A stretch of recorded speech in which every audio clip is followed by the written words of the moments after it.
The countdown is officially on. We're now just 6 months away from the launch of the iPhone 17 Air, and I have to say, this might just be the most exciting iPhone we've seen in almost a decade. Seriously, Apple is pulling out all the stops with this one. New design, major performance boosts, and some unexpected surprises make this one of the most interesting releases in years.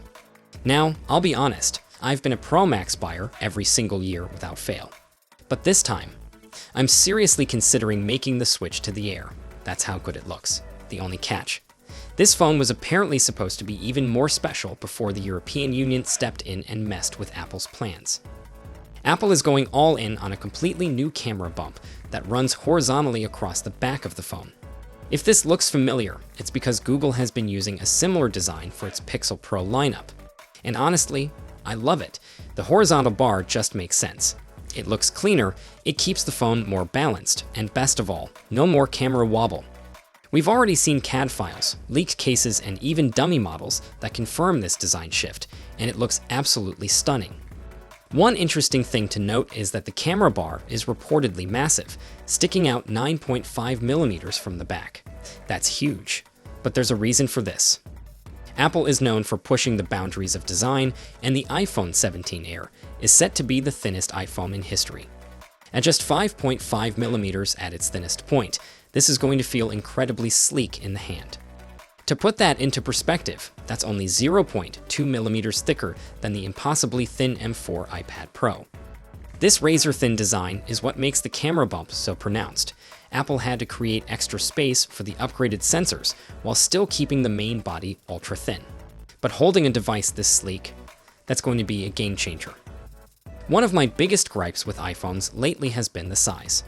The 6.3-inch Pro is a little too small, but the 6.9-inch Pro Max is just a little too big for one-handed use. Apple has finally found the sweet spot with a 6.6-inch display for the Air.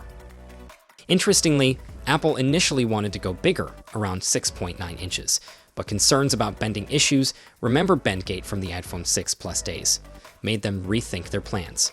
And honestly, I think this was the right move. There were a lot of rumors suggesting Apple might ditch MagSafe to save space for a bigger battery. But good news, MagSafe is still here. Not only that, but we're also getting the action button, making this the first non-Pro iPhone to feature it. This is huge. Apple is finally bringing 120 Hz promotion to the entire iPhone 17 lineup, including the Air.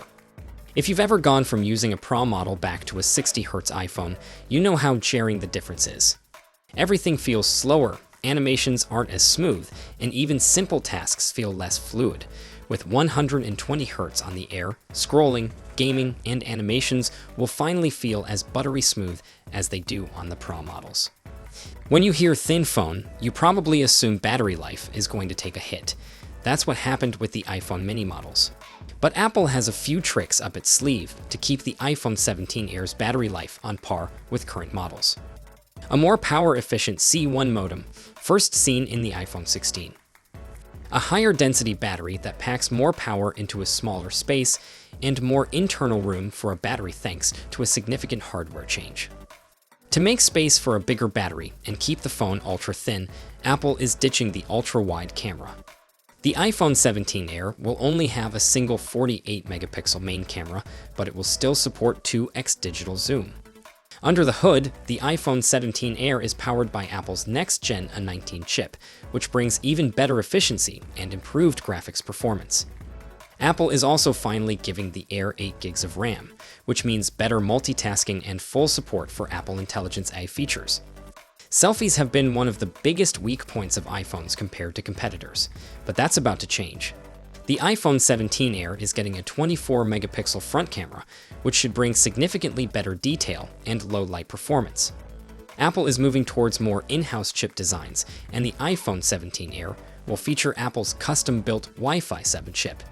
This should not only improve speeds, but also enhance reliability when switching between Wi-Fi and cellular networks. Now, here's where things get a little frustrating. The iPhone 17 Air was originally supposed to be the first portless iPhone ever. Apple wanted to remove the charging port entirely, relying solely on MagSafe for charging and possibly even data transfer. But then, the EU stepped in with its mandatory USB-C regulations, and Apple had to rethink its plans. Instead of going portless, the iPhone 17 Air will still include a USB-C port, but there's a twist: it will reportedly be off-center due to internal design constraints. It's a bit of a letdown, but at least we know that a portless iPhone is still coming in the future.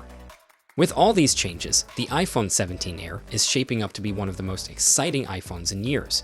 It's ultra-thin, packed with cutting-edge features, and offers a compelling alternative to the Pro Max.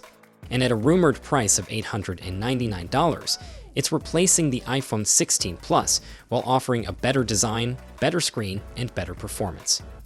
So, what do you think? Are you considering the iPhone 17 Air, or are you sticking with the Pro Max? Let me know. And if you want to stay updated on all the latest leaks and rumors, make sure to keep an eye out for more updates. Until next time, take care.